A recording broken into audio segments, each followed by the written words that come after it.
നിങ്ങളുടെ ദർശനങ്ങളെ നിങ്ങൾക്ക് അച്ചീവ് ചെയ്യുവാൻ ആഗ്രഹിക്കുന്നവരാണോ? എന്നാൽ ഉറപ്പായിട്ടും ഈ സന്ദേശം കേൾക്കുക, സ്കിപ്പ് ചെയ്യാതെ.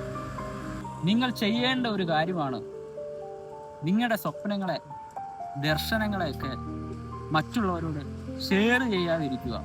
അതിനെ നിങ്ങളുടെ അകത്ത് തന്നെ സൂക്ഷിക്കുക. ബൈബിളിൽ നമുക്ക് യോസഫിനെ കാണാൻ കഴിയും. യോസഫിന്റെ മേൽ കിടന്ന ദർശനത്തെ അദ്ദേഹം പബ്ലിക്കായി പറഞ്ഞപ്പോഴാണ് അദ്ദേഹത്തിന് ശത്രുക്കൾ കൂടുവാനിടയായി.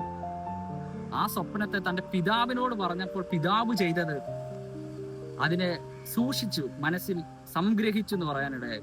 അതുപോലെ തന്നെയാണ് ദൂതന്മാർ ഇടയന്മാരോട് പറഞ്ഞ കാര്യം മറിയയുടെ അടുക്കൽ വന്ന് പറയുമ്പോൾ ഈ വലിയ കാര്യം മറിയെ മനസ്സിൽ സൂക്ഷിച്ചതായിട്ട് കാണാൻ കഴിയും.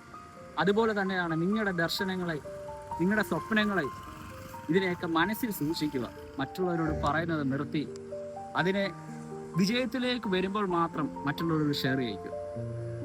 അങ്ങനെയാണെങ്കിൽ ഉറപ്പായിട്ടും നമുക്ക് എതിരാളികളില്ലാതെ നമുക്ക് സകലതിനെ അച്ചീവ് ചെയ്യാൻ കഴിയും.